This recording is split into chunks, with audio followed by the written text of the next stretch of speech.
Hello and welcome everyone to Overwatch Seasons. It's the time for the regular season. The wait is over. Everyone is ready for the new storylines, the new narratives to be written. It is season 5, baby. It is me, JustSomeGuy, here with my fellow co-caster Zio. Zio, how you doing? I am doing pretty good. I've never casted before, so yeah, let's hope it's not terrible. No worries, man. I'll pick up for you if we need to. We got some very, very interesting matches ahead of us tonight. Starting out with the standard division, we got GJ Stegos versus Glitch. A very interesting lineup, given that GJ Stegos is essentially the Colorado Mesa University varsity team. Meanwhile, Glitch is a brand new team that just formed a couple of weeks ago, according to them. So it's going to be very interesting. I think Glitch is going to struggle a bit as far as team chemistry goes, but I'd be very interested to see how well they play. Yeah, I mean, looking at the sheets, it seems like they should have more talent. They have higher ranks. Stegos is a smaller team. They're just coming in with 5. You know, Glitch has an army. It'll be interesting. I mean, hey, at the end of the day, 5's all you need to play. And to get started here, we are getting ready with our first map, which is going to be a Flashpoint map, and they are going with New Junk City. I mean, a very interesting format, and to open with New Junk City, a personal favorite of mine. Really enjoy the map itself, so I'd be interested to see what compositions teams end up going with. We've seen the Ramatra Rush becoming a very heavily meta comp. So I would be surprised if we see that. However, I mean, it's New Junk City. I would love to see some Jotes. Oh, dude, I love playing Junker Queen on this map. Nothing makes me happier than Junker Queen on New Junk City. I would love to see it. Shout out to my fellow Junker Queen enjoyers. I mean, she's just such a fun character. May not be terribly meta, may not be terribly strong, but god dang is she not fun to play. Incredibly fun. I mean, if you have that supporting cast behind you, with a Lucio Curie with your Sojourn, and then maybe like a Mei or what have you in the back line. I mean, it's just, or like a Tracer or Genji. I mean, what you could do if you had the proper coordination is utterly insane. Yeah, Junker Queen does give you a lot of options. She can kind of help out with the dives, with the knives, or she could just play full rush. It could be interesting. It would be very interesting to see, but I mean, unfortunately, the current meta after the Mauga nerf after the Mauga nerf has become that Ram Rush that became so popular near the end of Season 7 when, Sigma got his nerf. And after Mauga's month of dominance there. So I wouldn't be surprised if we see that Ram Rush, with the your Sojourn, your Lucio, your Baptiste. I mean, all very strong characters at the moment, so I wouldn't be surprised if we see that going into this. Yeah, I mean, good old Rush is great. I like watching the Rhine more than the Ram. Ramatra doesn't have the fun factor that Rhine does, but Ramatra is still a great Rush character. I think, is it a lot of Mei in the meta? I'm not great on what's been happening. I mean, Mei is kind of in the meta, but the problem is Ryan, I don't think necessarily is. I mean, we're about to go into the map soon, but to talk about it a bit, I mean, Ram, a lot of tanks do what Ryan does, but better. So, like, and they have their own specializations. Like, you can work on those long range, longer distance, but you can also run up close and, bust through shields and get down to work, get down to business. So, I mean, it ultimately comes down to what these teams decide to go with here. If they're comfortable with that meta pick, or if they have their own specialty pick that they feel more comfortable with. Yeah, I mean, you did say tanks can do what Ryan can better, but can they do it as fun as Ryan can? I don't think so. I mean, personally, I think Ram and Junker Queen are like some of the most fun. Well, yeah, Junker Queen, but I don't know. Ram just doesn't have it. Oh, wait, we got it. We got double Junker Queen. Yo, wait, this is great. It looks like Stegos is going with an interesting yeah, they have the Cassidy modification with Shaq Fu running that Cassidy. I mean, I think he's going to struggle a bit, given that there's little mobility in that. But I mean, if Shaq feels comfortable in that, and he can really show up here going into this first fight, I'd love to see it. And so we're going to get right into it. Yeah, I mean, the Cassidy is a little interesting, but as long as you click on the head, it's not going to be bad. Absolutely, and the fight is just about to begin. We're seeing some damage going back and forth. Not a lot as far as eliminations, but we're seeing Glitch take up a lot of that space, try to, claim as much territory as possible. Some big hits coming out from Stegos, and the rush is coming in from Red. They're going to give it everything they've got, and they've got a couple low here. Red's going to find H2O in the mix here, and it looks like Fair going to get that railgun shot onto Alkes. It looks like this early dominance for this first fight, it's going to go in the favor of Glitch.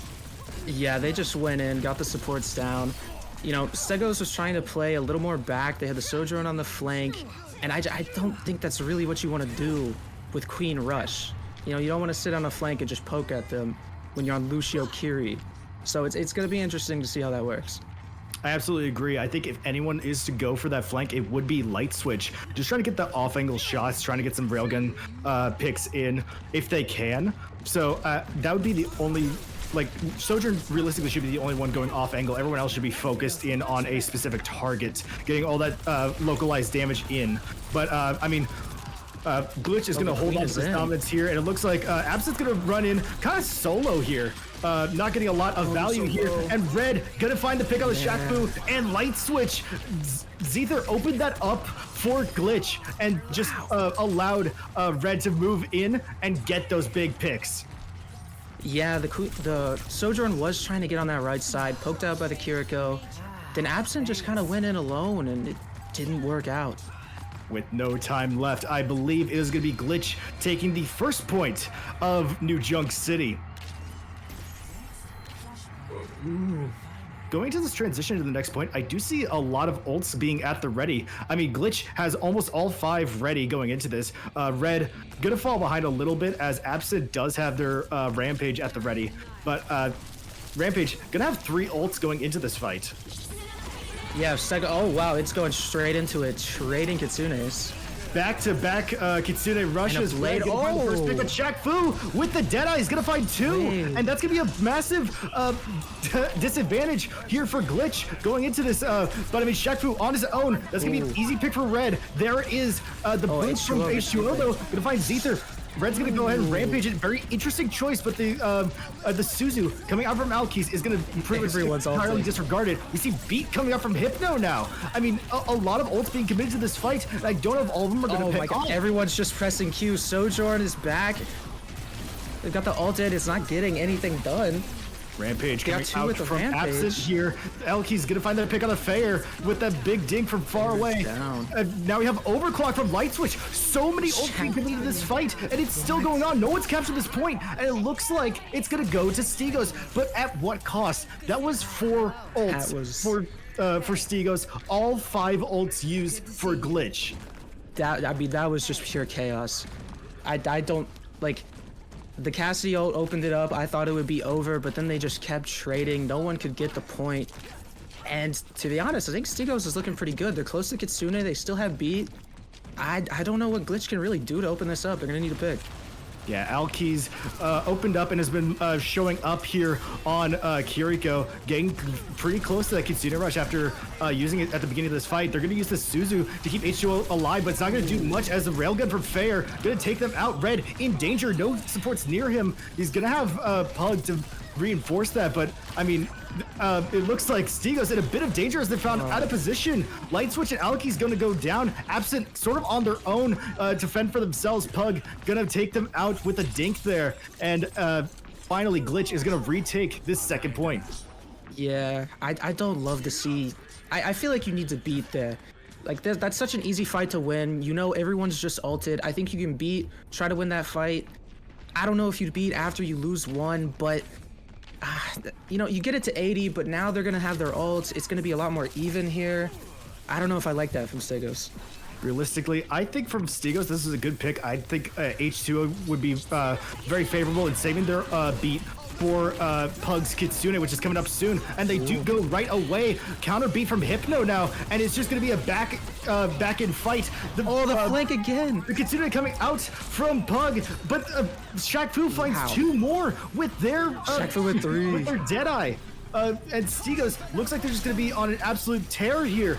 Red confusingly using their Rampage as they're the only one left in the fight. The fight's going to go to Stegos as they take the point, and they're probably going to full cap here as, you know, Red just sort of staggered heavily for Glitch there. I think a heavy misplay from the Glitch's side. Well, it's only a misplay if it doesn't work. You know, sometimes I like the effort. Not there. That was questionable. However, I think the Cassidy that we did question is looking pretty good so far. Both ults have gotten 2 kills, ended up in a slow win for a fight. And you know, we questioned it. It's looking good. Well said. I mean, we definitely had a lot of questions going into it. They wasn't gonna have a lot of mobility. They do have that roll, but that's about it. But I mean, they've been proving very effective, especially on that second point. They are gonna get a little low. Alki's gonna be forced to use that Suzu very early in the fight. Rampage coming out from Absent right after Pug's Suzu. But Fair's gonna find that pick on the Alki's, and it's gonna be a back and forth. Absent taking out Red, but Zether gonna find the pick on the light switch. Zether finding 2 here. Can they find another? Fair overclock finds 2 more, and it looks like Glitch is gonna take the 3rd point early. Yeah, that was interesting. I thought Stegos could stabilize. They stopped the blade. It looks like they were gonna get the point, and then they just can't hold on. Yeah, I mean, the dominance that Zether had there. Falls out. Zether finding 2, and then Fair using that overclock finding 2 more. That just really put the nail in the coffin there, sort of twisting the knife. The Junker Queen knife. Yeah. Like we're going back and forth. Absent gonna go with their shout, and we have overclock coming out from light switch, but immediately we see Red rushing in, trying to get some picks here. Not gonna work out as light switch takes out Pug, meaning Red has no sustainable heals. Light switch gonna take out Hypno, finding 2 there before Zether takes them out, and Stegos probably is gonna be able to retake here, especially with Alki's taking out Zether. Yeah, that was good. Pop the overclock, take out both supports. Can't really ask for much more. That was nice. Looking for ults at the ready. Stegos looking good. They're holding the point now, and they have 3 ults at the ready. I mean, 2 support ults and that Deadeye that's from Shaq Fu that's proven to be really, really effective. I think is definitely a boon in the favor of Stegos here. Yeah, I'm really curious where you can get a Deadeye from here on this point. Oh, they're just gonna rip it straight right there, but it's not gonna do anything as Glitch just sort of falls back. They're not going to find any picks there, but it doesn't matter if Light Switch and Absent pick up those massive eliminations, and it's going to force Glitch back up. Yeah, I mean, hey, I guess they used the spacing Deadeye, and it worked in the end, so.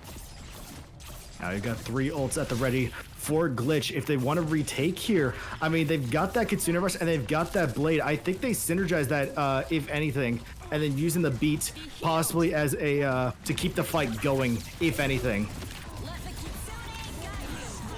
Yeah, the beat goes in. H2O to counter it. Deep Dragon Blade coming out here, and is going to find anything here. Suzu coming out from Alki's, and Zether's going to find 3 with the blade. A 4th now on Alki's, and that's going to be a team kill in favor of Glitch. They're going to retake the point here in overtime. Yeah, I mean, Zether, that's 2 fights on this point where you just, wow, absolutely took it over on the first fight on this point, and now it seems like the last. Do they get a touch? I don't think there's enough time for them to touch, and it puts Glitch at 2 points. This is a map point here. If they can take this, they'll go up 1-0, putting them in a massive advantage, especially with this being a 1st to 2. Yeah, they got a great shot here. They don't have many ultimates right now, but I think you can just play it a little slow, try to charge ults, and see what happens. I think you build up these ults, try to bait out Absent's Rampage, and see if you can try to at least counter with Pug's Suzu. Yeah, the Kyrie's playing a little farther off. I think they're looking to do just that. We see both Junker Queens trying to face on point. Red just ignoring Absent, and Absent's gonna capitalize on that, just taking out Red, and Glitch is already at a massive disadvantage with Red gone. It's gonna be Stegos capturing point.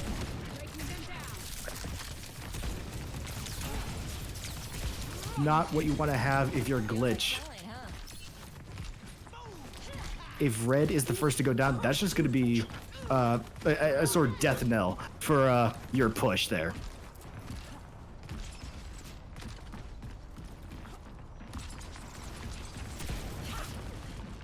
Seems my friend Zio having a bit of technical issues. No worries though, I'm here for you. And we've got Rampage and Overclock at the ready for both teams. We're gonna see how this shapes out here. Overclock gonna open up for Fair, but we see Overclock from Light Switch is not going to do anything as Fair takes them out, and it looks like Glitch is going to be able to retake Zether gain that pick on Shaq Fu. Already a massive move, especially when they've been very effective making those explosive plays when they need to.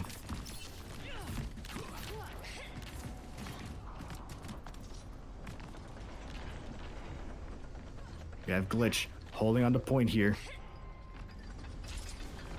They're going to do what they can. They've got 3 ults at the ready. They're feeling good, and they have Hypno charging up their beat. Meanwhile, if you're looking at Stegos, they've got the ults at the ready, but Bread getting extremely low. Not what you want to have your Glitch, but the Kitsune Rush from Alkis, and nothing for the side of Glitch. We see Blade coming out from Zether. They're going to find 2 here. Can they find a 3rd with just how dominant they've been? They're going to keep Stegos back. Zether finds another, and they're going to hold on as strong as they can. They still have Rampage. They still have Beat at the ready. Meanwhile, if you're looking at Stegos, they've got that Deadeye, and they've got that Rampage. They have the ults necessary to retake the point, but Pug is going to be a massive turn in this fight. Rampage going to come out from Absent, and it's going to provide some massive resistance for Glitch.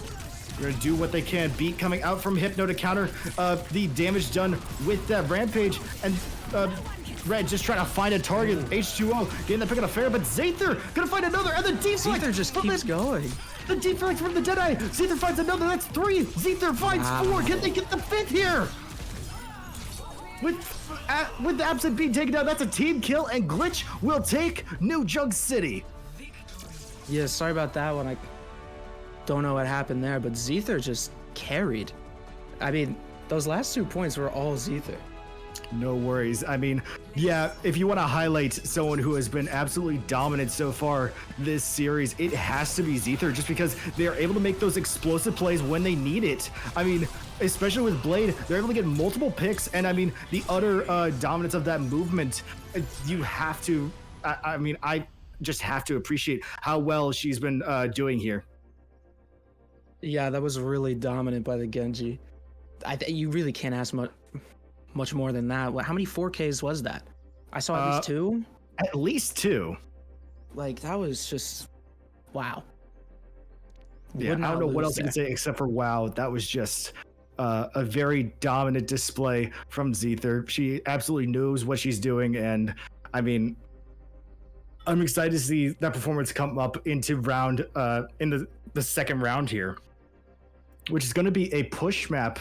A few options at the ready. Obviously, you've got Colosseo, you got Esperanza, and you've got New Queen Street. I mean, you've got options here if you are Stegos. But like, you're looking at how well Glitch has been playing, and you're looking at those explosive plays from the DPS line. What do you think Stegos should ultimately try to decide here? What should they factor in when deciding which push map they should go for? You know, I think if they're liking the Cassidy pick, it was working out pretty well for them. You know, Colosseo has a nice high ground around the middle. I think, you know, you can't do a lot on Genji there. If you want to try to stop the Zether carry, I think Colosseo could be solid. Colosseo would be a very interesting pick, especially with those the long sight lines that you have. I think I completely agree. If you want to run an Ashe or a Cassidy, Colosseo would probably be the best pick for them.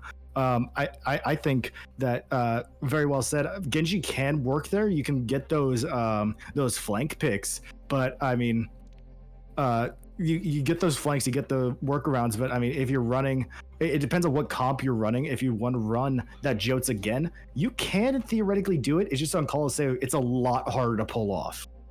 Yeah, you got a lot of lane to run down if you're coming down the middle. I think you go for that cast, like you said, maybe an Ashe. You just shoot them down while they're trying to run at you. It could be good. Could be very, very effective. We are waiting to see what the next map will be. And I mean, if you're Stegos, you have to think that you go for this first map was a momentum setter, 100% for Glitch. And if you're Stegos, you have to think that mental game. You can't let the nerves get to you, especially when this is the last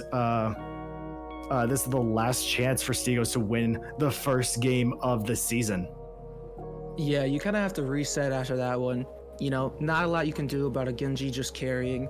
You know, take a deep breath, chill out, think about your next map, and, you know, I think they need to focus on keeping their supports alive. I noticed it at times that, you know, the push from Glitch was just so much stronger right into the supports, get the supports down, and then they just close out the fight with no heals.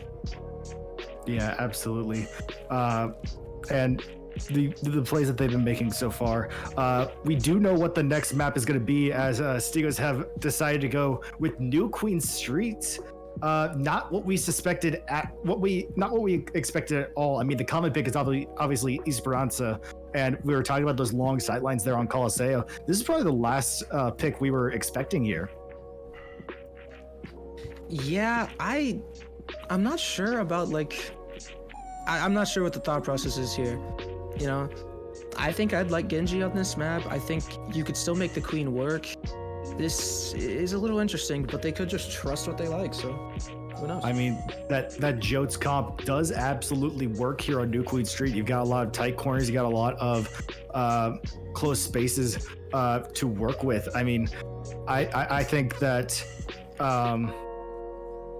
they've got a lot of options, and I think it might be a bit weird for Stegos to go with this, but I mean, Glitch, they're looking at this pick, and maybe the pick is to catch Glitch off guard, because, you know, no one expects to go New Queens for a push map, and it's going to allow Zypher to just like sort of do what they do what she does best on Genji. Yeah, I also have a quick note. Apparently, it's Zyther, like Scyther with a Z, which would not have expected that. I would have appreciated a pronunciation sheet, but hey, here we are. Hey, I tried my best to ask people. I didn't, you know, I missed Zyther. That's my bad. It do be what it is. That's fine. Yeah, but this is an interesting pick, and I wonder how Glitch is gonna take it, because I don't think you expected to come to Queen Street, like you said. And then I wonder if there's a plan from Stegos. Is it just, you know, try to keep running the Queen, or what? What do you think?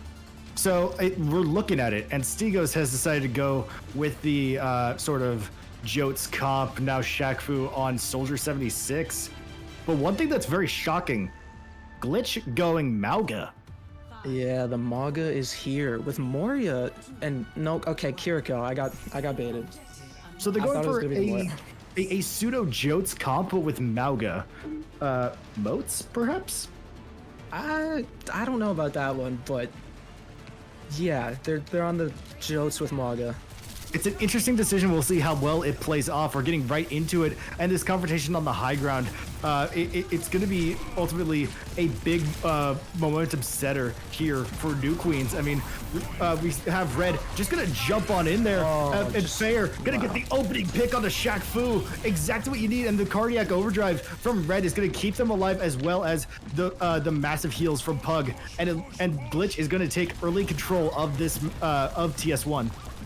Yeah, I mean, that's pretty simple. Mauga go in, Reaper go in, Soldier just can't live.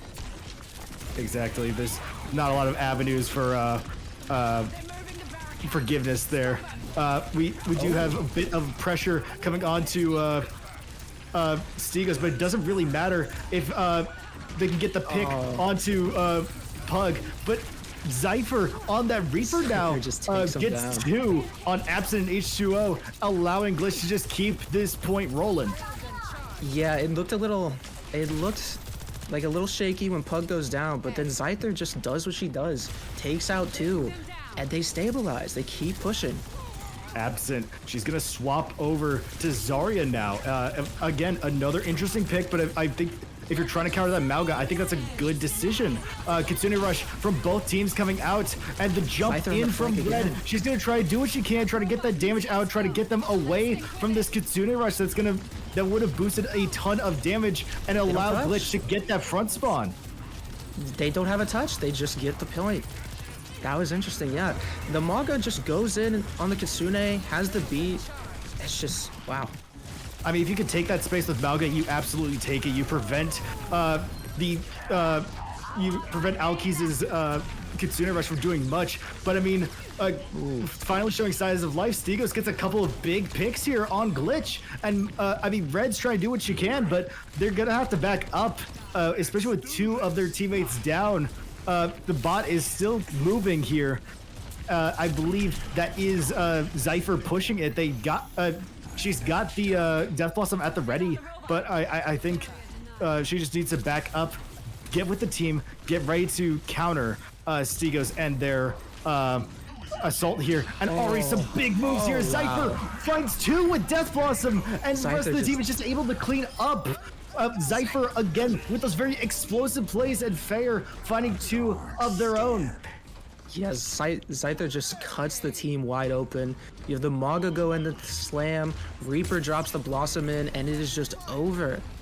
And now they're swapped off to Ana Zen. Ana Zen's a very interesting pick, and I mean, especially with the cage fight ready from Red, they've got some options here if they want to try to set the team back, try to get them to fight big here. And I mean, cage fight going in, gonna get that pick on an Absent. Zypher gain that pick on a Shaq Fu, and they are gonna be able to just wreck house here. The sleep misses. Alkies misses their sleep just barely, and Red's able to capitalize on the game that pick on the Alkies, and Glitch is just able to keep this point moving. They might just take it here with in less than 4 minutes.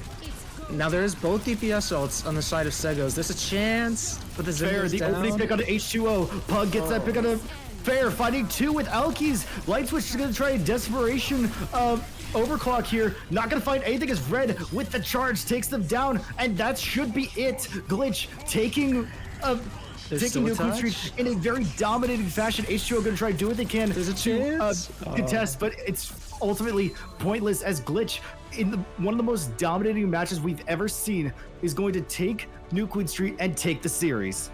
Was that 150-0? Was that just a clean sweep there? I believe that is. Wow. Yeah, they were not stopped at all. Yeah, they took the momentum from the first game, like you said, and Stegos just weren't able to stop it. Scyther just kept going. Glitch, a brand new team, takes their first win here for the standard division of Overwatch season 5. I mean, a very dominant way of putting it, but Stegos has a lot to work on here, and I think they'll take this what they've learned here and they'll ultimately implement it in future matches. I think they have a lot to work on as far as communication and ult commitment and all of that, but I think they have great foundation and they are ready to absolutely tear house. This loss shouldn't detract them that much. Yeah, I mean, besides the, unfortunate sweep on New Queen Street, that first map didn't look that bad.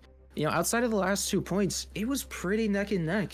I think Stegos definitely had a chance here. They just lost the momentum, and Scyther just never let them get it back. Yeah, I mean that the New Queen Street was, New Junk City, very, very close, as you said. Just a few small mistakes from Stegos. They made some very odd decisions as far as ult commitment and as far as what they want to invest in these fights. But I mean, hey, they kept it close, and New Queen Street may have been a wash for them. They may take this to the VOD reviews and see what they need to work on as far as what they could have done differently. But I mean, hey, they did what they could. They put everything out there, and one loss isn't going to be the end of the world. It's a rough start, but they shouldn't let this dictate the rest of the season. Yeah, there's a lot more games to play. This is just, game one of Swiss. And, there's going to be games like this in the Swiss rounds. There's a lot of teams who aren't on an equal standing that are going to be put together just because there's both 0-0. So, you can't take this hard for Stegos. I think if you want a VOD review, just don't look at Queen Street. Look at New Junk City. I think there's things that they did do well, like you said. And, I could see this team getting better. I'd argue the opposite. I think they need to VOD review New Queen Street the most. They need to see what they could have done differently so this doesn't happen in future matches. But, I mean, hey, one series down, and I think we are going to take a short break. When we come back, there will be more matches here of the opening day of Season 5 for Overwatch Seasons. You're not going to want to miss it. Don't go anywhere.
Welcome back, everybody.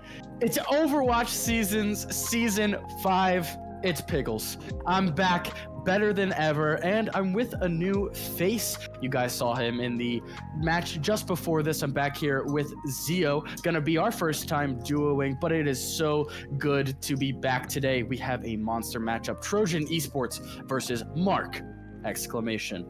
Now, Trojan Esports has some classic names that we all love and adore, from a duck on Quack to Ivan, and then you move over to Mark! Exclamation. Has some names I haven't really seen before: Ape, Fajita, Miso Good, Birdnerd, and Winston. But I'm very much looking forward to this matchup, and it looks like we are going to be starting on Suravasa. Zio, what do you think about this current meta? I know you commented on it in the last match, but what do you expect to see out of these teams? Well, I've heard that there's a lot of Ramatra going around, but I just watched, a full 2 maps of Junker Queen. Mm-hmm. So why not keep it going, huh? Junker Queen on Suravasa? Yeah, I mean, it is absolutely possible. I actually think preferable to some teams the way Suravasa runs. A lot of these teams love to run that Junker Queen with the Genji and a Sojourn, and perhaps a Lucio. Now, I have seen both sides of this story today. In a scrim that I had the pleasure of viewing, I saw a Junker Queen go against a Ramatra. So I saw those two metas be pitted against each other, and it was actually quite even, quite a good matchup there. So perhaps we will see something similar to that. Now, Pat Down and Miso Good, I believe, are going to be the tanks for today, unless we have changed up the order. So we'll see what those two prefer as we head in to Suravasa. Yeah, I think it's definitely going to be something rush-based. We expect the Queen or the Ram. Outside of that, who knows? We saw Cassidy last time. Soldier was being played. Like, they could throw in some random picks. It could be interesting. Absolutely. Very much looking forward to this. Now, the DPS is also a question, because there's a lot of different ways you can go, especially when you pick that Junker Queen. It feels like there's 3 strong ones that you can interchange at any time, so it really just comes down to personal preference at this point, as we will find out what they are going to pick in these next 2 seconds here. And it is going to be a Ramatra, but then the Reinhardt composition on the side of Trojan Esports. That has to be a comfort pick. Are they going to stay with Tracer on Ryan? There's no way they roll out on Tracer with Ryan. I don't think so. And I also would be very surprised if they stay on the Torbjorn. It just doesn't feel right, but hold on, we do have the switch back to Queen. So anything could happen, but it looks like Mark! Exclamation is going to be sticking with this Ramatra. Frosty Feet does eventually switch back to the Sojourn as we head in here for another match in Overwatch Season 5. Now, a Duck on Quack going to go over to the Tracer onto this Junker Queen composition, which is a much better pick. Teams, it looks like Trojan Esports going to get here a little bit faster, as they are going to meet in the middle for the first time. That Ramatra throwing that out. Ape getting a little low. Got to watch out here. Good battle. Miso good trying to get in, but look at Pat Down just going into the back line. Lamp forced out on Winston. He's getting dangerously low. A nice wall, and Frosty Feet's going to take down Winston for the first blood. These Sojourns battling it out on either side. Ape getting low, goes down. Fajita looks like he's next. Pat Down getting a little low, but will catch a duck on Quack. Here comes Miso good with that second form on that Ramatra. So useful. Frosty Feet and Grim gonna be able to capture point before this fight is over, and it looks like Mark Exclamation gonna back up a little bit here. Yeah, the thing I was focusing on there was that Kiriko. Kiriko was low for a while from Grim. I thought that Grim was gonna go down, and Trojans was gonna lose that, but they hold on. Yeah, just some really good positioning and able to get around the damage by Grim there. Here comes that tank battle up front. Beautiful wall there by Fajita trying to catch Pat Down. The shout does catch 4 members though. Duck on Quack has it. Oh, gonna be able to take Ape out without using the pulse bomb. Fajita catches Frosty Feet, but it does not matter. A Duck on Quack is playing out of his mind right now. Pat Down will finish up Miso as they continue on. 67%, and this is going to be the last hold of this point for sure. If they even want to contest it, they could give this up and try to hit next one. Oh, a Duck on Quack, taking out Fajita with that early pulse bomb. Wait, a Duck on Quack is just going crazy here. Yeah, they picked up 2 there. Go for the early pulse. Yeah, and now you see Miso switching onto the Reinhardt. It works within the composition because you have the Mei, you have the Sojourn. The Mei, often a very common pick in the Reinhardt composition, so it really just works. Now, Fajita has this Blizzard, but they're going to be playing into a plethora of ults for Trojan Esports, who have already secured wonderful positioning on this Temple Point. Now, they're going to be going up here. Miso trying to go in and just rush. Here comes the window from Winston. That's going to get a lot of damage. Oh, but a beautiful rampage. Catches 4. Winston has to get it out. Pat Down takes down Ape. Winston goes down to Duck on Quack, and Pat Down catches 2 and Bird Nerd. Fajita will catch Grim on the way out, but that is not going to matter in the end as the cleanup is there, and Trojan Esports will take the second point. Pat Down just cleans them up with a big rampage. I think, Exclamation Mark is getting in early, but Trojan just backs up, takes it, shouts, goes in, and they just close it out every time. Yeah, it seems a little bit too aggressive on the side of Mark Exclamation. As look at this, Miso, Frosty Feet takes out Ape early, and that Kitsune rush is just going to mean disaster. They'll catch the pin onto Pat Down, and both of them will go out. A hefty mistake there. Miso not able to stop the charge in time, and when you're down 1 and you take out the tank from the equation, it does not often end in a win for your team. Yeah, that's just both the DPS and the flank. A Duck on Quack is over here behind. You have the Sojourn come in from the left, and they just pick them apart. Ooh, Pulse Bomb goes wide, though. There's a chance for them to come back here. Miso on point alone, however. Look at that, taking a lot of damage. Force out beat by Bird Nerd, and this could be the switch that they need. Here comes that Blizzard on the side of Fajita, hoping to catch some, but Frosty Feet on the opposite side. Another overclock by Ape. Ape catches 1. A Duck on Quack gets Winston, though. They're still holding on to this point. This could go to overtime if they are able to stay on the point. Pat Down getting a little low, but able to take out Miso, and a Duck on Quack takes out Fajita, and this will be the point. Wow, what a way to hold that throughout all of those ultimates and even some picks in there. Yeah, there was the dueling overclocks there. It seemed like Exclamation Mark could get some ground, but Trojans Esports just does not let them get anything. They just keep fighting in. Like you said, it's just very difficult for them to get something rolling here. It looks like they have a good attack, but as soon as they get picked off, just nothing is able to work, as it looks like Trojan's gonna try and hold this up top. Here comes a rampage. Oh, the Shatter does hit Pat Down, but Miso's gotta watch out. He is dangerously low, and that is 2 picks. Winston, their main point of healing, has been taken out, and they have 1 back on point, capturing. Pat Down somehow able to survive that. Wow, surviving off of such low health. Yeah, they just cannot clean up the kill when they really need it.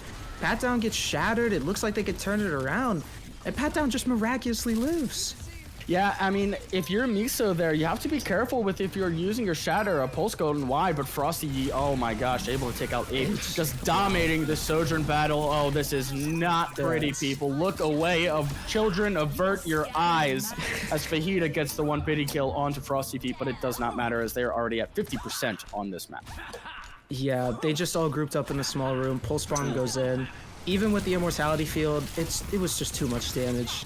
Absolutely. And now Winston and maybe Fajita, your only hope of coming back with ultimates, but look at Pat Down and Grim. Grim with that. Oh, they're going to go early. Here we go. The response by the window. Like it. Got a lot of damage out there. Oh, but Ape just gets taken out immediately. Wow. No more Immortality Field. Winston goes down. And folks, that is going to be it for Suravasa as Trojan Esports going to take this 3-2 as overtime will click down. Overclock. That's just... it's a little disrespectful, but Trojan Esports with a convincing 3-0 on Suravasa. Yeah, that wasn't ever really close. Trojans just takes in the aggression, goes back in, and you know, Exclamation Mark is really only able to get like one trade out of most of these fights, and that's never enough. Yeah, it like you said, just able to get some picks, but not able to go anywhere with it. As look at Pat Down, what a series of events. That Junker Queen just going off. I believe that was a 3K there. So it looks like we know what the possibility of being run here is, but as we move on, I believe it is hybrid. Or is it push? Oh, it is push. I apologize. Yeah. So we're going push here, and if you're Mark Exclamation, like nothing really matches with what you want to run. If you really want to run that Reinhardt, good luck. Push does not really lend itself to being that brawl kind of map. You know, you want something more fast, like the rush of the Junker Queen. So Trojan Esports, I would be remiss if I did not say that I am almost with a 99% certainty sure that we will see the Junker Queen come back on push. Yeah, there's really no map that you can't just make the Junker Queen work, and even if it's like Colosseo and it's kind of awkward, they could just force it. They seem to just be better in this matchup so far. Exclamation Mark is really gonna have to turn it around here. Yep, like you said, but there's always room to improve, and now that they've seen them on this first map, there's always the possibility that, hey, they were just a little slow in this first map and they could come back and absolutely just turn this around, as they will choose Esperanza. A very, very fun map. Personally, my favorite push map, as they are attempting to bring it back here. Now, if you are Mark Exclamation, I think there's still a chance. Like, you didn't look that great, sure, but you just have to ignore that. It is just back. It's in the back of your mind. You have to move forward. Now, in terms of game planning, however, you do need to change something, because obviously something within your composition wasn't working. Now, what that is, I'll leave that up to them. But do you have any idea what they could possibly change up here? I think they just need to, you know, they were always trying to speed in and take the first aggression, but they just didn't seem to coordinate that very well.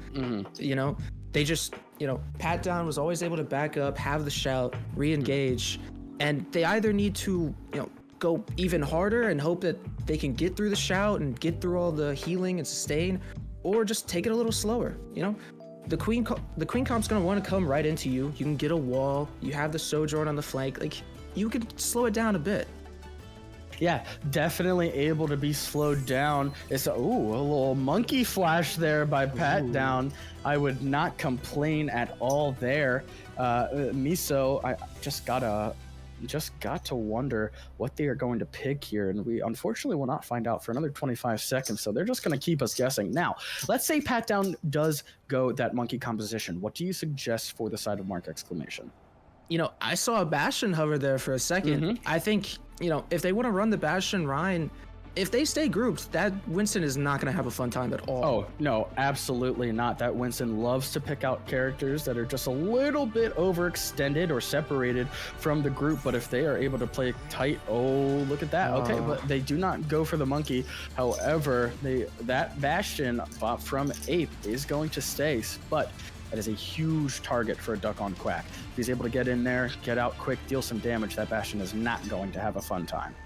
Yeah, I think Exclamation Mark just needs to stay as one little death ball. I think they need to take it in. You know, you can get the walls. If you can wall off the Queen, you know, you might force a teleport, you might force a Suzu. Like, I think you really got to see some value from the Mei here. Absolutely. Well, they will meet in the middle here as we start on Esperanza. Actually, looks like Mark Exclamation going to try and take this high ground. They don't even want to fight for this point. Neither team do, as Trojan Esports going to take it right to them. Pat getting dangerously low. Forced out Shout very, very early. Miso getting down to half. Winston as well. Forced out the immortality, as look at a Duck on Quack going all over the place, just absolutely harassing Bird Nerd. And someone finally gets on the point, and Winston going to go down to a Duck on Quack. Ape goes down to it. Oh my goodness gracious. That is 4-3 for a Duck on Quack. Unreal opening for a Duck on Quack on the Tracer. Yeah, a Duck on Quack just came in on that flank, and you saw the disruption. You had the Tracer on that flank, and everyone just split up. They were so grouped at the start, but as the fight started to break down, they split up, and Tracer just picked them all off. Exactly. It's like I said, just absolutely harassing Bird Nerd, getting him out of that headspace as we have an early battle here underneath this spawn arch. Oh, a charge. Pat down, gonna go for the rampage, extremely low, and will die because of it, but a Duck on Quack able to pick up Ape, and there could be more picks coming. That's 2. Will they get 3? Yes, they will, and that's going to be it. Even though Pat Down sacrificed himself to use the rampage, they will continue on, and they will more than likely capture forward spawn. Yeah, Bird Nerd died a little late there. That's going to give some free space. You know, the Queen is coming back, but they have a taxi. It's, I don't know. It is definitely going to be close. As you see, they're not all bunched up here. They're going to get a good defense. So they just got all back, but oh my gosh, look at Miso going in, perhaps a little too aggressive, already at half. Does have the shatter though, will be interesting to see how he uses that. Winston pops that window, trying to push them back a little bit, and they do. They respect that space. Ape takes out a Duck on Quack, but will get killed right back by Frosty. Not a very good look. Pat down. Oh boy, getting taken out by Miso, and we see our first switch here. A very good comeback as Frosty and Grim are going to escape through the back channels of the map, not getting picked off there, as they will finally cross the midway point, and now Mark Exclamation is going to have some time to regroup and possibly push this bot a little further. Yeah, I think that was good there. You know, the Bastion was the only one who wasn't grouped and did get called out, like he almost does there. Wide pulse bomb. Oh, there's a but here comes the Kitsune. They're just gonna drop on them. Duck on Quack takes out Ape early. Look how far. Shatter catches 2 though. But he gets taken out by the disruption field, and that bot is just standing still. I don't know if they know, but you kind of have to go get that bot, as it looks like Tater is going to go grab that bot and try and push it a little bit further. But oh, what an unfortunate series of events. Miso using that shatter and just catching 2, but not able to capitalize due to this disruption field by Frosty. Yeah, you had both supports down on the ground, but it's the same thing. The Tracer's in the back. A Duck on Quack is such a distraction. They just could not follow up. Yep, exactly. And you see here, though, the ult bank for Mark Exclamation is looking pretty hefty. So we'll see how they use this in order. Possible flank by Ape. Nope. Going to go, well, Duck on Quack is dangerously low. Here comes that Blizzard. Nice beat, but Ape catches a Duck on Quack. The response beat, Frosty catches Ape. Frosty seems just barely even. Frosty takes out the Emor. Oh, here comes the Rampage, catches 3. What an impressive Rampage, but Miso catches Grim. Pat Down gonna take out Winston in response. Both main supports down. Oh my goodness gracious, but that is going to be a win for Trojan Esports after a plethora of ultimates used on both sides. Yeah, they were able to trade out a little bit, so I don't think Trojans gets to push too much farther. Yeah, they're definitely going to get it just to the bottom of this hill, if I had to guess, before Mark Exclamation gets a little too aggressive here. But look at that poke damage already coming in from Frosty, just chipping away at Miso. Look how low. Half has to use so much healing just to get back up. And they're giving them a lot of space. Pulse bomb goes wide. Nice Emort by Winston. Bird Nerd and Winston dangerously low though. Pat Down just get taken out. Gets a little too far in. And Ape gonna take out Tater, and that looks like it could be the end of the fight here. They're going to have to back up just a little bit, but they're just gonna contest for as long as they can. Grim getting taken out on point as that bot finally turns around. Yeah, that was good there. They were able to hold on. A big immortality field on the pulse. Oh, that's not a good trade there. It is not, but you know they do have Bird Nerd to taxi if need be. But the thing is that the rest of that team on Trojan Esports is already respawned, and a Duck and Quack is going to get there so much faster. So look at this, they're already taking that high ground, trying to get in, and they're going to catch them before the bot even touches this barricade with their full team, and the Bastion is just nowhere to be found. They're fighting a 5v4 right now. Here comes the window from Winston though. Bastion trying to go up on this high ground, pops turret, gonna force them down a little bit. Oh, but they see it and just not able to do anything. Frosty takes out Ape. That is so unfortunate, just getting sent right back to spawn. Pat down takes out Miso, and that is a majority of your damage taken out right there with the Bastion and the Reinhardt. A Duck on Quack finishes up Winston, and Fajita will fall as well. Bird Nerd, the last one standing, as this bot will once again turn around in favor for Trojan Esports. Yeah, they made the same mistake they made earlier. They left the Bastion alone, pushed the bot. And then Bastion's just not able to get in alone. You know, you have the Tracer, you have the Sojourn. Was not able to do anything that fight. You know, got a grenade in, but you just can't leave your Bastion out to dry. Yep, and it was like you said, they were going in a little bit scattered. Here comes the artillery strike from Ape, trying to catch someone, but it does not. No damage even, doesn't look like. Pat down getting a little low here, but look at these 5 ults. Here comes the Kitsune. A Blizzard response and a beat. Ooh, that's 2 ults responded, but the response beat is so much later. They're gonna get so much more value. A quadruple hit on the Rampage, and oh my gosh, that is disgusting. Miso gets taken out by the disruption field, and Pat down gonna be able to take down Ape, and it's just gonna be clean up from here on out. Fajita catching a little bit of a consolation prize on Grim. And Fajita looks like, gonna get staggered. Oh, and so terribly too. That team is going to be on about 15 seconds from the first death to the last death. That is awful. You do not want to have to wait that long. And look, 2 DPS ults still left. Miso does have the Shatter, and that's going to be what they rely on as Winston, the only one closest with that amplification matrix. Tracer's looking for pulls. Absolutely, and there it goes wide, catches one, catches Pat down. Oh, but the wall, no, he got up. Oh, Frosty takes out Ape with the overclock. Here comes that amplification matrix from Winston. Could push them back a little bit, but they do not. They run right through it as Miso takes out Frosty just before getting killed himself by Pat down, and this bot is turning the corner on the final home stretch. Now, you are missing Frosty, but that is it. That is the only person, and they're going back to taxi. Orisa swap. Yeah, the Orisa swap. Hey, look, I mean, in this setting, I don't blame them. Look at Ape. So weak. Just go get healed. That they are very lucky that Ape did not get killed there, as they're just trying to kill some time on this bottom of this corner, and now they have everybody back. And Duck and Quack takes out Ape completely alone in the back. Another Rampage catches Birdner. That could be huge. That takes out all of your speed, all of your movement gone. Fajita catches another pick onto Grim, pops the Blizzard in a last-ditch effort, but look at that, Pat down gonna jump down into it just before it goes away. Miso getting just tickled a little bit by Tater. Ape able to take down Pat down, but it does not matter. Look at the distance left. It feels like nothing, as they will finally turn this bot around with 1 minute 15 seconds left.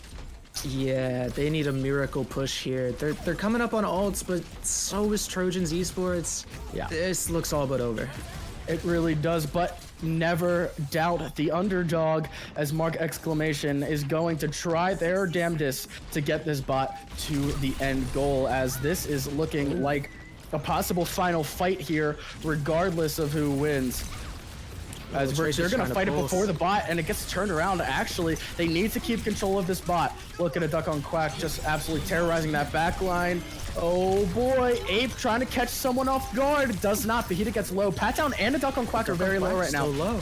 Yeah, I have no idea how he's not going to help heal there, but Pat down very okay. No. The Kitsune goes out and the beat, and they're going to try and use everything. The overclock is popped by Frosty, trying to do something. Grim also pops the Kitsune. Oh, had popped the Kitsune, pardon. Winston has the Kitsune. Oh no. Yeah. But it's all too late, as with just 15 seconds left. Bird Nerd is the last one on point, and if they are worth their dollar, they will hop off this bot and make them come to them in these last 4 seconds, and that will be a victory for Trojan Esports, taking the match 2-0. Yeah, that wasn't a great showing by Exclamation Mark. I liked the Orisa pick, though. They were actually able to poke out the Tracer for a while there. They sustained that last fight a lot longer than I thought, but a Duck on Quack, play the game, just doing everything. Yeah, Duck on Quack, undoubtedly the most influential player in this entire match, both on Suravasa and Esperanza. Just on that Tracer, absolutely a terror to everyone not on his team in the lobby. But a wonderful 2-0 there from Trojan Esports, looking mighty impressive against Mark Exclamation. Are we doing prod? Are we doing MVPs or no? All right, well, let's see if we can't get a Duck on Quack. A Duck on Quack MVP? No brainer? Yeah, it's just the whole time they're trying to play that rush. They just have the Tracer in the back line. Sojourn helped out at times. You know, Pat Down was so durable. It's just absolutely, yeah. It was just a really, really good showing there from Trojan Esports, and you got to give some credit to Mark Exclamation for just sticking with it for a little bit as much as they could. But it looks like I am going to be able to grab. Yeah, Mark Exclamation. They put a fight into it at least. You know, they didn't go down sad. They went down swinging. Mm-hmm. They tried to get something done in those last few fights, but it was just way too late. Give me 1 second, I'll be right back.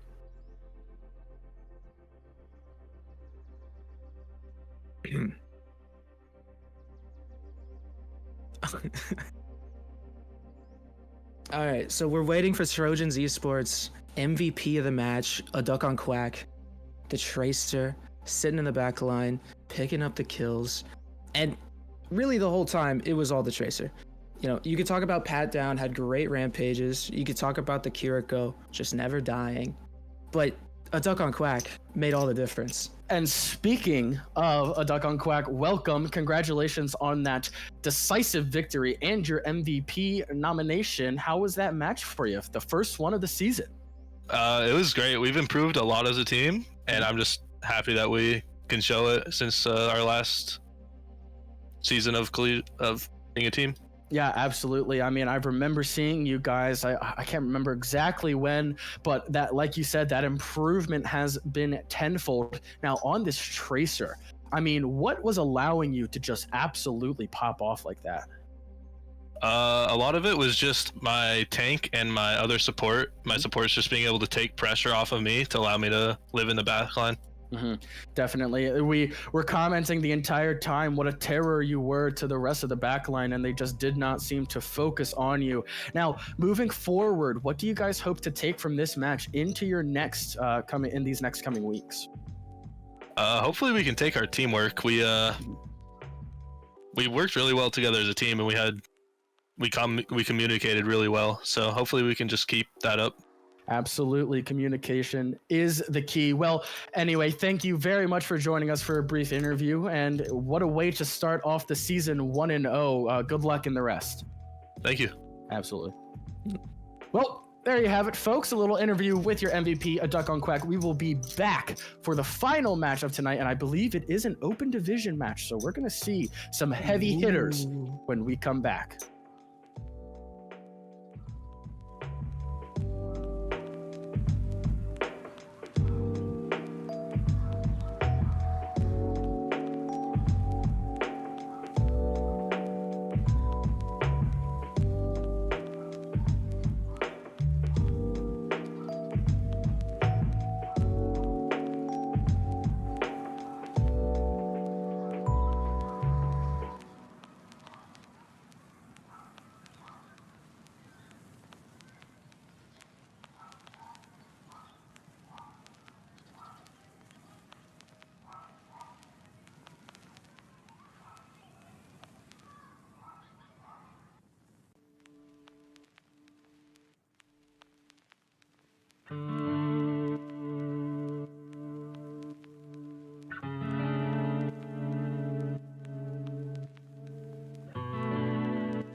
Hello and welcome back, everyone, to the season opener of Season 5 presented by Overwatch Seasons. I'm JustSomeGuy. With me is a new caster, at least for duoing with me. It is CTH. How you doing? I'm doing well. I'm excited to get back into casting the new seasons, and I mean, wow, we have a banger of an opening match today. No kidding. I mean, this is the sort of match that you look forward to.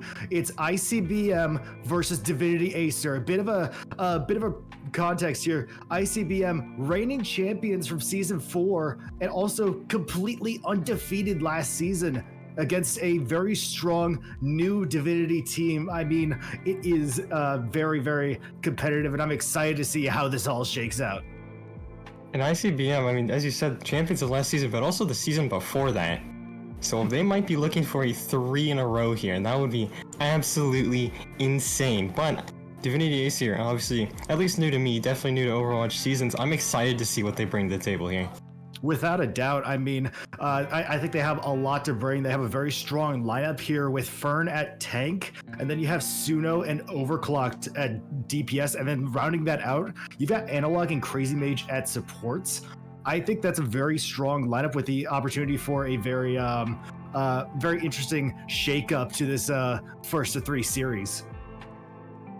Yeah, I mean, opening up on Antarctic Peninsula, you have to wonder what's gonna be, like, first impressions are everything, right? Especially in a match, in an official match, you want to really set the tempo for the rest of the game. So I'm just so curious to see how this is gonna shake out. I mean, obviously having seen ICBM play before, I'm a little bit biased towards them, just because I know how insane they are, but I'm also excited to see Divinity Aesir just absolutely come out strong here. Course. I mean, I couldn't agree more. I think absolutely the first map is absolutely going to be that momentum setter, and we have Antarctic Peninsula selected for our first map. And I mean, one thing that Divinity Aesir could do as an opening team, start out strong, give ICBM their first loss in over a season. That would be a massive statement to open up the season. But I mean, ICBM, they're looking to hold on to their reputation as one of the most dominant teams in Overwatch Seasons. So I wouldn't be surprised if they give it all they've got here in this season opener. No, not at all. But I mean, Divinity Aesir, you never know. It's these unknown teams as we hop in here as the first match that can really give you a shock. And I'm hoping to see it. Yeah, absolutely. We, of course, we're starting out on Antarctica, I believe on the icebreaker for our first map here. And we are going to get a quick pause just because possibly some tech issues from the ICBM side. Just going into it. The ICBM shenanigans never end as we wait. I think you may have had a player leave immediately after joining, it appears. That's an interesting move there. It wouldn't be an Overwatch stream without just a little bit of scuff. I mean, that just... it's just how it is. You can't really avoid it. You just have to roll with it as we are now. I mean, like we said, very, very strong teams going into this, and I think they're doing a bit of banter as we prepare ourselves for what should be a very exciting match for tonight. I love a bit of banter in and out of match. So it's honestly, competing is the most fun when you're competing against people you know and people you can joke around with. But when the gates open, it is all business. So we'll see how that changes once we get on pause here. Undoubtedly. I mean, from the time that the first those doors open to the time when the game is called, I mean, you guys are absolute like mortal enemies. But I mean, in between, I can absolutely see some banter going on, just a bit of friendly camaraderie. You love to see it, just because if you could separate the competition in and of itself from, you know, the actual people behind the screens, that's a very big aspect to being one of the better players mentally. Oh, absolutely. Not letting even fun outside banner get to your head once you get in game can be a very, very strong component of a very, very strong team. Now, you have seen ICBM a lot. I'm rather new to this team, so what do you expect from this roster? I mean, these are a lot of very powerful players here. I mean, just going off of what we saw last season from not just them, but a lot of the higher division teams, I'm expecting almost all Rush here. Rush, Sig comps, a little bit of a wrench though in the works with a Sig Brawl. This is actually probably one of the first times I've seen them run something that isn't Rush or Sig Brawl / Poke. Yeah, I think this is a very interesting setup. It's like and we're finally getting the mirror match here with that Ram Rush comp. Going with a Symmetra just to get the teleport out. I think they're going to swap off afterwards. Yeah, Suno onto that Sojourn, but Avon gonna roll with that Tracer. Yeah, the Tracer pick a little bit better on the flanks. Of course, the Sojourn a little bit better applying damage to the front lines, but this fight already getting into it. Opening out here, Fern getting walled off, and Analog's gonna be the first to go down as they use the Immortality Field to keep Fern up. Avon, though, able to get 2 in this fight. They've really showed their statement in the first few seconds of this match, just pushing the rest of Divinity back. It's gonna be ICBM taking the first point. I mean, what a quick, clean fight that was. Ivan on the flank there with the Tracer manages to find Analog, done perfectly. Even the Lamp unable to save the Baptiste, and without all that healing, the rest of ICBM able to walk forward and clean up very effectively. But now he might be getting into it with Suno a little bit. Yeah, no kidding. I mean, Zephyr was able to open that fight up with an amazing wall, and they're going to try to find another one, walling off both Fern and Crazy Mage. They're going to find the opening pick with Cranky Guy going on Nemesis form. They're going to find a bit of a back and forth here with both Baptiste down, Crazy Mage down as well. That's going to be a massive downside for Divinity Aesir here. Especially as Cranky Guy now in Nemesis form again finds 2 to clean it up and hold on to the icebreaker point.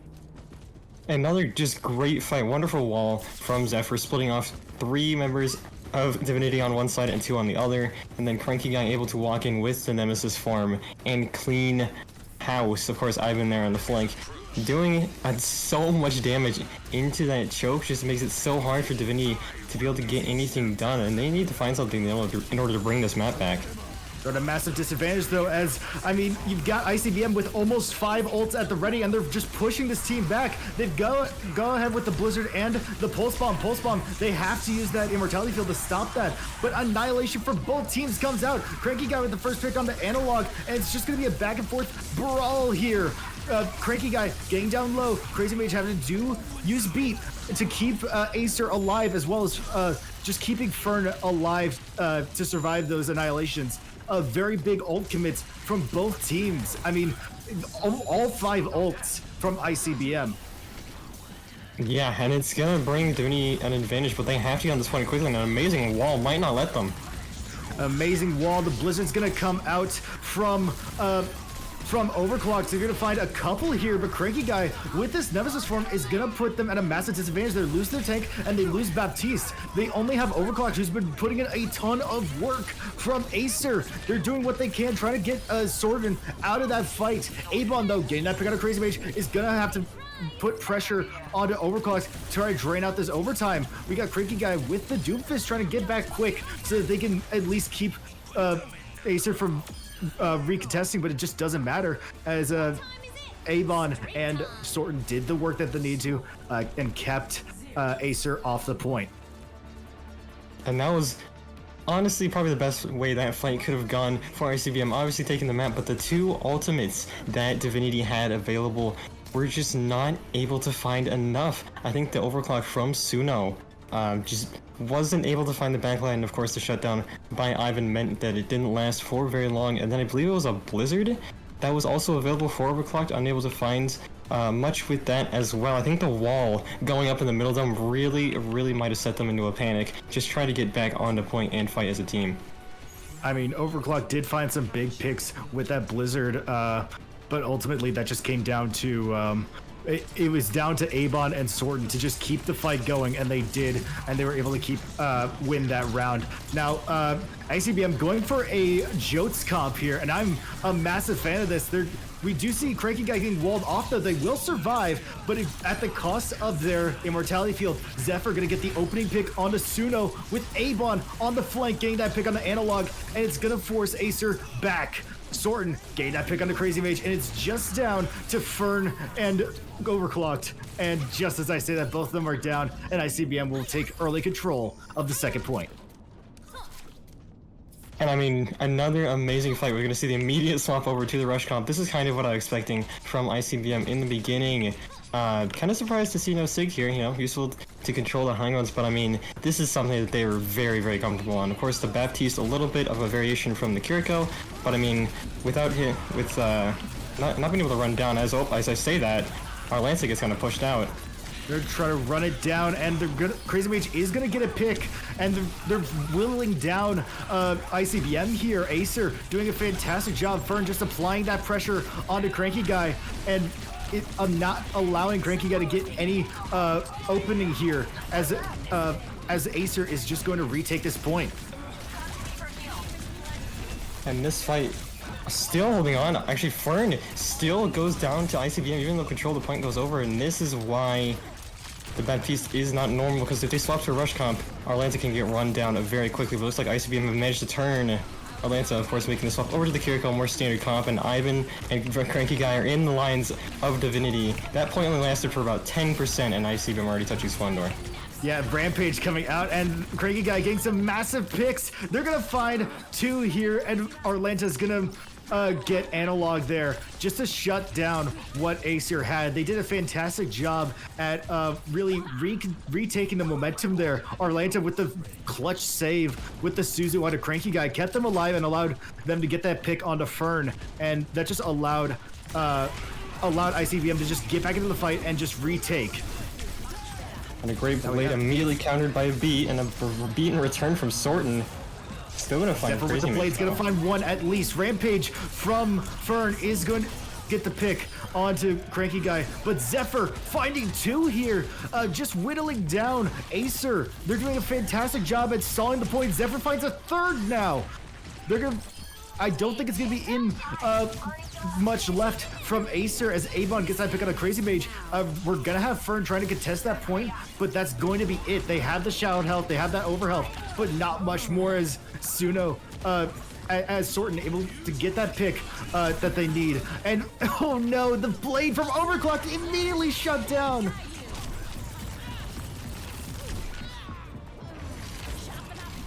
They're gonna do what they can, Aesir, just to try to recontest, but it's ultimately fruitless as ICBM, in utter dominant fashion, wins Antarctica Peninsula. And what a dominant performance from ICBM. We did see some fire there from, especially Overclocked on that Genji, was making some plays happen in the last round, but I mean, ICBM, there's a reason they're champions for 2 seasons in a row. Looking very, very, very comfortable here. They're not wanting to lose their winning streak just yet, as, I mean, we saw some fantastic plays, especially from that DPS line. We had Zephyr and Abon just doing some fantastic work, just slicing and dicing that offense. I mean, they just did everything that they needed to, was able to flank around, get those necessary picks and explosive plays to prevent Aesir from really finding any sort of in. And when they did, you had that support line of Sorton and Arlanta to sort of back them up. We saw Cranky Guy backed against the wall with Fern and company just trying to whittle them down. Arlanta with that clutch Suzu kept them alive and allowed them to sort of retake the fight and shift that momentum. Yeah, I mean, the power of a roster is very practiced together. Obviously, Cranky Guy having a lot of trust in his supports and the rest of his team to really make that fight happen. And they know when a fight's won and a fight's lost, so Ultimate's committed, always made with the intention of keeping that fight alive. But I mean, Divinity Aesir, I saw some things that I liked there. I think the rush comp was definitely a little bit more of the comfort zone than the Ram rush. I guess more of Ram Brawl, actually, more of a Ram Brawl that we started out with, but they gotta turn something up to 11 here if they want to bring us to a map 3. They really do. I mean, they're doing everything they can, and I mean, ultimately we will see a map 3 just because this is a first to 3. But with Flashpoint coming up next, we know what we're going to go on, and it's going to be Suravasa. I thought it was a best of 3. My bad. Open division, my friend. It's a best of 5. Indeed it is. I'm getting my divisions crossed. It's been a long day. Hey, No As we worries. go Happens in- to the best of us. And also me, apparently. As sort of also, we're gonna see, I imagine, just mirror rush, right? I think that's very possible. We've seen a lot of compositions that do work here. I wouldn't be surprised if we do see Jotes again, just that rush in with Junker Queen. That wouldn't be surprising, especially with what we saw on the Antarctic Peninsula. But I mean, that Ram Rush combo just works so well and is such a versatile composition that, I mean, hey, we've seen it before and we could see it here. Yeah, I mean, we'll have to wait to see what these teams are really thinking, because you never know. I didn't expect the Ram brawl that we saw earlier, but I can't imagine much different than the standard thing we see in these higher division Flashpoint games. Sure, I mean, these are the best of the best here, dueling out in sort of a very scrappy fashion. We're looking at it here, and yeah, we do have two Jotes comps going into this, but a very interesting DPS line coming out of ICBM. Avon on the Junkrat and Zephyr on the Symmetra. I assume those aren't going to last long, but Avon might be sticking with that Junkrat. That's a very interesting play. It's a very interesting play, but let me tell you, they run it quite well. Ivan on this Junkrat is a deadly force to be reckoned with. The Sim, I imagine just for a TP out, might be swapping over to a Tracer and Genji, but I'm very excited to see the Junkrat rush back in action. I believe you are right, Zephyr. Swapping back to the Genji, we saw that on Antarctica Peninsula. They did a fantastic job on Genji, so I wouldn't be surprised if we see utter dominance here again. Like you said, I think Avon with that Junkrat might be a good pick, but already in a lot of danger as they got sucked into that fight there into Aesir. But they were able to survive with Cranky Guy just going in there, trying to divert that attention. Zephyr getting the opening pick onto Overclocks there. Cranky Guy taking out Fern, who was just sort of out of position near point. And now ICBM goes on the offensive, trying to keep Aesir back as they take the first point. And that fight was a very good example of why Junkrat's useful. Overclock dashed in, immediately got caught right in the trap of Ivan, and got met with a concussive mine and a couple of shurikens to the face. And of course, Fern just being in a little bit too far. Maybe the Junkrat's fan made it awkward as Ivan. What is Ivan doing here? Ivan's doing something interesting, but Crazy Mage is going to be the one opening the pick, taking out Zephyr. Sorton now getting a pick, and Ivan now taking out Crazy Mage. It's sort of a back and forth here as both Lucios are down. Junk Tower coming out from Ivan, and let's see if they're able to get anything. It looks like it's in a bit of danger as it's out in the open here, but it might be able to find a pick and find 3 here. That's what I'm expecting from the Ivan Junkrat. In this composition, Advanced Tire waiting out the Suzu even, I believe, found 3. And this point, already over and done with, we're moving on to point 2. Yeah, I mean, once again, utter domination from ICBM. They've been doing a fantastic job thus far of showing why they are undefeated, why they are reigning champs, 2-time reigning champs, and why they will keep it they plan to keep it going. Yeah, as this fight breaks out, Rush already, they're not wasting any time. Kitsune Rush already trying to make that opening statement, trying to get that early pick, and Fern goes down. The Susan from Analog just a smidge late, and Zephyr able to get that pick on Asuno, but Overclocked able to get that pick on Arlanta. Ultimately going to be fruitless as it's going to be ICBM taking control of the second point here. Yeah, and I mean, the rush there was just perfect. I mean, Divinity Aesir didn't really have anywhere to go, especially with the Junkrat. Moving into those buildings is just not a fun time whatsoever. And of course, Fern, the first one to find out, and that's never what you want, your tank going down first. But Divinity Aesir looking to make the same thing happen on their side.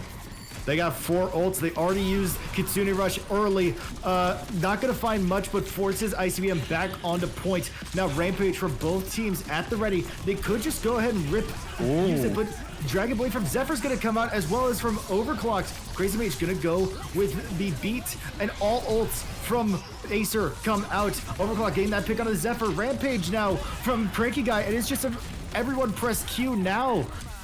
We see Fern in a bit of danger after that Rampage. They do go down here. Overclock though gain that pick on Ivan, but it's not going to be much coming from that as just ICM is able to clean up, get business done.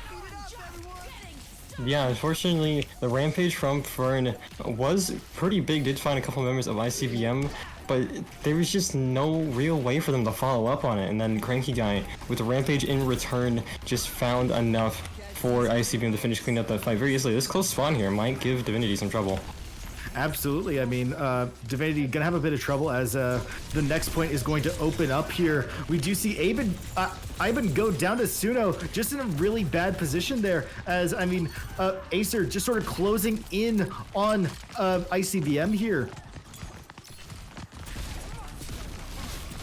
ICBM gonna try to hold down the point, but with only 3 against their 5, it's not gonna do much. Overclocking that pick on the Cranky Guy, and it's time to back up if you're ICBM.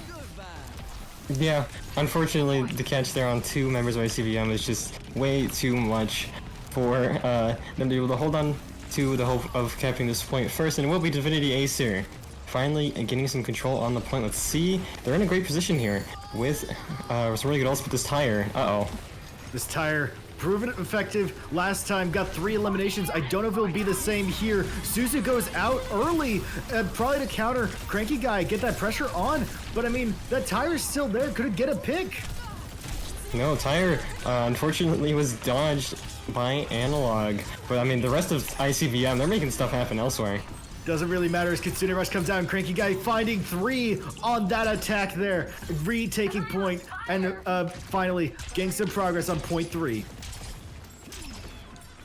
Yeah, the tire was, I think, mainly directed just to kill the Kiriko, but Analog, I think, just TP'd out in time for the blast to not take out the Kiriko. And then, of course, the rush from Arlanza being in a great spot for ICBM to take advantage and completely shred through Divinity Aesir's his effort here. Might be in a little bit of trouble. At the very least, it baited out Analog Suzu and allowed Cranky Guy to just walk in there and start dealing some damage, wheeling and dealing there. Now, you have Divinity Aesir trying to come back, trying to find an opening. But I mean, with 3 ults almost at the ready for ICBM, not much that they could do. Blade coming out from Aesir, not going to do much as the beat from Sorten is going to keep them alive. Sorten getting that pick on Asuno, and just this attack from Aesir falls short, and that should be it for Sword of Asa here in favor of ICBM. Yeah, Overclocked trying his hardest, but getting antied, getting boots back, just nowhere near the point. ICBM are already on series point. I mean, it's just utter domination. This is a masterclass on how to dominate a match, how to play well as a team, how to synergize here. They've done it before, and they will do it again. They've been doing a fantastic job this series, and they plan to close it out here on this next map. And I mean, the way they play this is just really, Sword of Asa in general is just really sort of leaning towards a very, very practiced teams. And obviously, I don't know how long Divinity Aesir have been playing as a team, as a full roster, but ICBM, they've done this 100 times. They move in as a group, they go out as a group, they ult as a group, they communicate as a group, and it's all very fast and very unified, which is exactly how you win Flashpoint maps in such a dominant fashion like we just saw. No kidding, and I am now being made aware that I've been mispronouncing ICBM's DPS this whole time. I do apologize. It is Ivan. Ivan, thank you. I've just been saying Ivan, and I haven't been yelled at yet, so I think I'm Cool. right. It is Ivan. I do apologize. But we are getting ready for the 3rd point here, and Divinity Aesir choose to go with New Queen Street. I mean, again, another good opportunity for a Jotes comp, but I mean, if you want, you have a couple options. You could run a Ramatra comp, but we did see in the first match, we saw Mauga absolutely dominate New Queen Street. Really? Even after the nerfs? After the nerfs, they did absolute, like, complete and utter domination in that first game. Well, now I don't know what to expect. I was gonna say either Rush or some Rhine comp, but with the Mauga still being on the table, I don't know. Rhine is really good here and is definitely an option. I don't expect Mauga in this lineup, but I mean, Ramatra absolutely could see this here. They've proven very effective, especially in that up close and personal in Nemesis form. You also have the option of that Reinhardt, as you mentioned. Usually not a great pick on a lot of maps, but for New Queen Street, you have a lot of options here with that up close and personal brawl type. We won't be kept waiting much longer as we're going in to map 3, New Queen Street, of course, push map. So this could go on for quite a while. I mean, this is really I feel like these maps are only ended quickly by a complete lopsided match. So I expect this to be a full 10-minute absolute brawl for control of this. Absolutely. We saw New Queen Street on our first match, and like I said, that Malga absolutely dominated. They were able to capture in about 4 minutes. And wow. Yeah, like you said, completely lopsided. So I don't expect that here, as we have some of the most talented rosters that I have ever come across. I mean, I fully expect this to go the full 10 minutes and then some. Oh, some spicy hovers here. I don't think these are staying, but these would be very, very fun to see. Yeah, I find it very unlikely that they stick with this. A bit of a pre-lobby shenanigans, Fern on that ball. I mean, hey, if we see it in this match, that'd be a hell of an interesting lineup. It would be something. I don't imagine it'll stay. Oh my god. They're going with it. Wait a minute, hold on, wait. Cranky guy on the Doomfist. We have to commentate this. Hold on. I can't just sit back and watch in awe. This is. I can sit back in awe that we have a Doomfist and a ball here on New Queen Street. I mean, this is you don't see this all that often. Not every day. Ivan getting that opening pick on Asuno. Ivan now with 2 here, getting that onto Fern, and ICBM is going to take early control of TS1. TS1 already making his way towards the ICBM victories. Ivan finds his 3rd pick of the opening fight on Crazy Mage, and the immediate regroup from Divinity Aesir. They're gonna have to find a way to make this work, because this Doom can throw so many wrenches in the works of this. Quite the opening statement for Ivan here, and I mean, they've been doing a fantastic job even in the first minute of this fight. Cranky guy obviously gonna fight in this backline, try to get a pick, if not just distract Aesir from getting any sort of ground here. Sorten though able to find 2 on the Lucio. I mean, hey, if you can get those picks, you're not complaining if you are ICBM, but I mean, finally, Ivan goes down to Analog, immediately getting punished by Cranky Guy, though. Yeah, and I mean, some picks coming out here and there, but not really anything Divinity Aesir can use to sort of regain a foothold on this map. Overclocked now looking for something on off angle with Fern kind of contesting the point, but Zephyr gonna make it really, really hard for that to happen, and Fern can't really find much on his own. They have to find some synchronized dive here if they want to start turning this map around. Now, ICBM wasn't able to get that front spawn as Fern was able to contest in just the nick of time, but I mean, the amount of pressure coming in from ICBM, I don't expect Fern to last long, and they don't, as that, as they just come in and absolutely dominate. Now we have Overclock trying to go with the tactical visor, not gonna work out, as, I mean, that pressure from Cranky Guy, and then Zephyr able to finish it off, just no shot of any eliminations there. Yeah, even with Sorten having to stay back onto the payload, I don't think ICBM are in a super bad position to keep trying to be aggressive here. Fern getting slammed against the wall, and get very low. The Pulse Bomb will finally bring down the Doomfist, and it looks like Divinity Aesir have found maybe a foothold. Wait a minute, Ivan has other plans. Ivan has other plans that they find too. The blade from Zephyr not finding anyone as they go down to the mines. Sorten getting down as well. Fern finds 2 with the mines, and they find a 3rd with Ivan. A little bit of a serve from Crazy Mage, tossing the Tracer into the minefield, and now Divinity Aesir have started the bot back in their direction. 72 meters on the I guess the meter for ICBM. Can Divinity Aesir bring it all the way back? It looks like Crazy Mage looking to be the first one to make it happen. not a great start to this fight here. Sorton does go down to Crazy Mage. I mean, both Kitsune rushes are out, and the hack goes out onto Fern, but not much is going to come of it, as a lot of ICBM is in critical condition. 2 going down here. Fern makes it 3 onto Cranky Guy.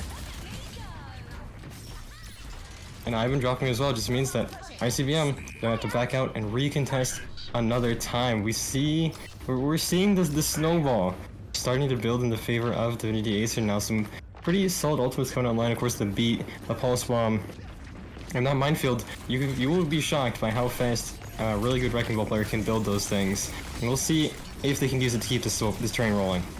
Oh yeah, I wouldn't be surprised if we get a quick minefield here, but maybe not if Zephyr gets the quick pick. Ivan able to clean it up there. And I mean, Cranky Guy and Orlanta just kind of working together, trying to get some picks here. They do find Overclocked, but the pick onto Orlanta from Analog is going to put a bit of a wrench in these plans. Cranky Guy in a bit of trouble, but Zephyr is there to keep the fight alive.